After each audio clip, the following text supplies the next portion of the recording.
Сегодня на 84-м году жизни скончалась сотрудница фонда «Эрдам» Альмира Адиатуллина. Альмира Адиатуллина была легендой журналистики Татарстана. За ее плечами десятки лет активной трудовой жизни, которая изменила лицо современного Татарстана и мусульманской уммы России. Она поистине являлась живым воплощением воинского духа татарского народа. Даже будучи прикованной к постели, в которой она провела почти 2 года после тяжелой травмы, Альмира Апа продолжала оставаться энергичной и смотрела на все с оптимизмом. Ее по праву называли одной из самых активных и бойких мусульманок России. В конце 80-х и начале 90-х годов прошлого века Альмира Адиатуллина активно участвовала в движении национального возрождения татарского народа. Руководитель общественной организации «Муслима» Альмира Апа выпускала одноименную газету. Наибольшую известность ей принесла успешная борьба за право мусульманок фотографироваться на паспорт в платках. Альмира Лутфуловна была учредителем и вдохновителем детского конкурса чтецов Корана «Братья и сестры Сюембике», который проводится в Казани уже более 20 лет и который собирает уже участников с разных регионов России. Альмира Адиатуллина была номинирована на получение Нобелевской премии в числе 100 лучших женщин планеты. Слова благодарности легендарной женщине и добрые воспоминания о ней звучали на джаназа намазе. Альмира Ханум Адиатуллина сегодня была похоронена на мусульманском кладбище Казани. Руководство фонда и мечети «Эрдам» выражает искренние слова соболезнования родным и близким Альмиры Адиатуллиной. Пусть Аллах удостоит душу Альмиры Ханум местом в райских садах.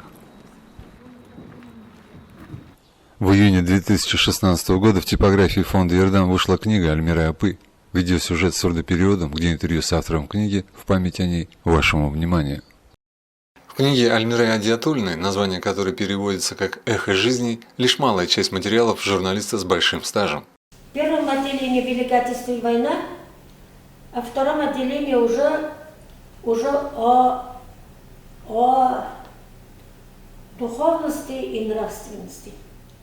А фотографии – это наша героиня девушки. Это 30 лет проработав в журнале «Азат Хатын», Альмира Адиатуллина встречалась со многими героями Советского Союза. Ее упорство в достижении целей заслуживает отдельного рассказа. Валентина Терешкова, когда она летела, весь мир шумел. И потом, говоря, кто-то пригласил ее в Казань.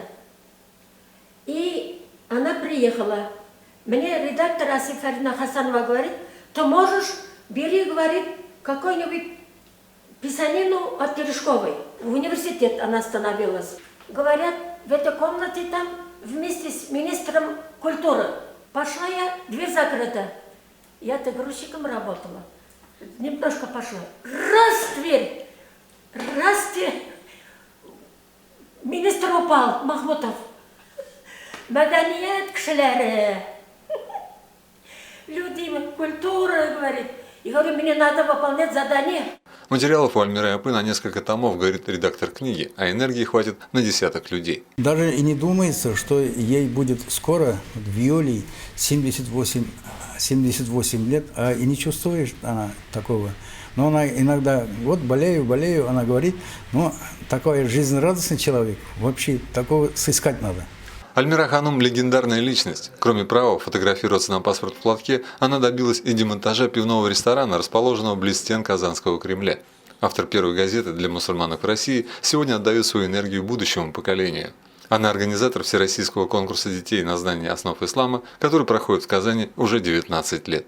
Я говорю, чтобы следующее поколение были, и они хорошие и дипломаты, хорошие инженера, у них был иман в душе иман и духовность, нравственность, человечность.